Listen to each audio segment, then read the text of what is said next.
Tonight we're going to have the honor of having the pleasure of having the president of Jackson State. Now let me say it to you up front now. We're going to let when the president come on, he's going to have all the time he wants, and you're welcome to have call-ins, but I will not tolerate no abuse. I'm going to tell you now. Don't call me, call them all kind of names. If you want to call in and talk about things that about the student, fine. Don't come in and call them name and you just do that, I'm going to cut you off. I'll do that myself, brother. Let me do the cutting off. So we just don't need that. We got enough problem in this country as it is without abusing and slam bashing each other. All right, now tonight we have with us an old friend of mine, Miss Dorothy Stewart, who's been around in this city for a long time and have made, oh yes, she has been a long time. And I love their daughters here with us tonight too. And they're going to tell us about the reversion of Women for Progress. Women for Progress. Go right ahead then. Talk to them, Miss. Okay, well, thank you, Mr. Evers. You have been a supporter of Women for Progress throughout the years, and we thank you for that, and we thank Reverend Luckett and all of the others.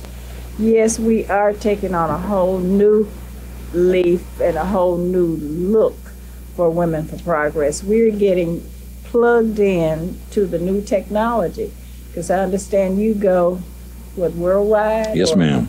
And that's very important. I think Women for Progress has a cross-section of women and men who are diversified to deal with issues and problems that are confronting us as a people. And I think it's so important that we do this and encourage people to participate. As you know, when we first started out, we were concerned about political participation. Right. We were concerned about political participation. And we have pretty much grown from that, now looking at how well our officers and officials that have been elected are responding to the needs of the office. I have gone to different places, and then I've seen a lot of needs and a lot of information that we need to get to elected officials. And I'll just throw this in, since you say Mr. Mason is coming on. And I think it's crucial that we respect each other, even though we differ. Right. And that we need to work out plans of progress. And the only way we work out plans of progress is that we listen and promote the best for us. Now, that's one of the purposes of what our show is going to be about.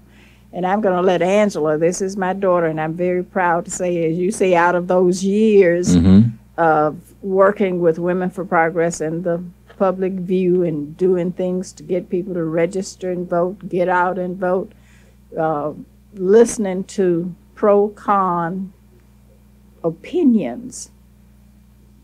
And now I have Angela, who's beginning to take over, and I'm very proud that she's doing that. She's serving as, I don't know, I say vice president, but she does a lot of things. She helps develop our media and mail outs and proposals and things of that nature. So I'm very proud of her, my daughter. But aren't you going to let people know that you're going to be doing a show yourself? Yeah, we're going to be doing a show starting in February. Our show, I forgot, February 10th, I believe is the date. February 10th, right here on WMPR. We are very proud and happy to be doing that. We're kicking it off in African American History Month. And I think that's significant with our growth, because we've always pushed cultural activities.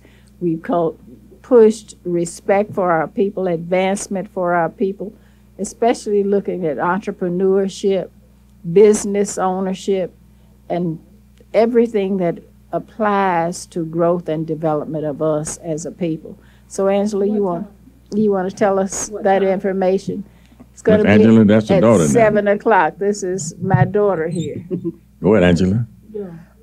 Well, on Wednesday nights at 7 p.m. on WMPR, Women for Progress of Mississippi Incorporated will be discussing issues facing not only the African American community in Jackson, but in Mississippi, the nation, and the world.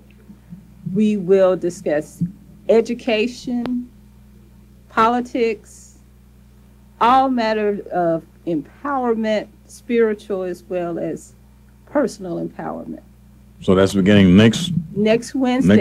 Today February week. 10th. 1 week from tonight, you'll be on. At 7 p.m. All right. And let me say this, we want opinions, but we don't want this to be a knockdown, drag out. We have some individuals who are researching topics and proposals now to bring on some real facts and not opinions. You know, we all can pontificate from a fount of ignorance, but we need to bring on specific hard facts and plus bringing on some solutions to the issues that are arising. And I think people who remember Women for Progress always associate us with Kwanzaa. And the reason we deal with Kwanzaa is that it has those 7 principles of self-development, self-determination, economic improvement. We have the money of Women for Progress in Liberty Bank, and we have always supported Liberty Bank. Now, do you have a phone number they can get in touch with somebody if they want to call somebody? Yes, you may call me if you have questions about the show at 601-982-3274.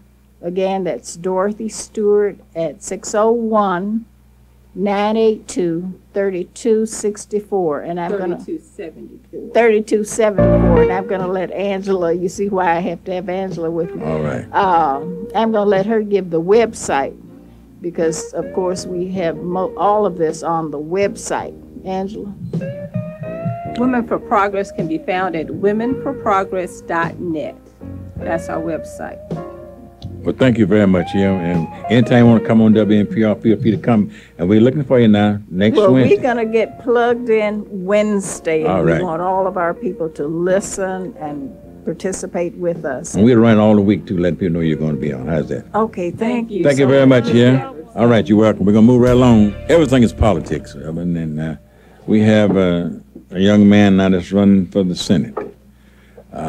It's a young man who's from live down in Copiah County, and my old friend Carol Hood say he's all right, and if he's all right with Carol, he's all right with me, and he's running for the Senate. You know, the Senate, every year, every 4 years, you got somebody running for something, and this young man is running to replace my homeboy, a boy that I partly raised and fed, who at the tragic death of our governor, of our judge there, passed on.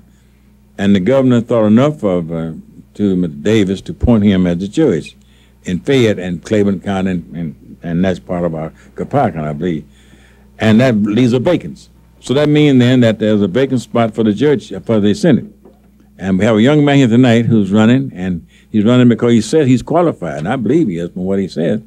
And he's ready to go out and do what's right. And I said before, it's not necessarily a Democrat or Republican, it's the person. And whatever you are, we hope that you'll go in there and fight and do what you want. And I'm talking about a young man by the name of Ken Sullivan. All right, Ken Sullivan. And Ken Sullivan is from Copiah County. That's correct. And go ahead, Ken, and tell them why you want people to support you.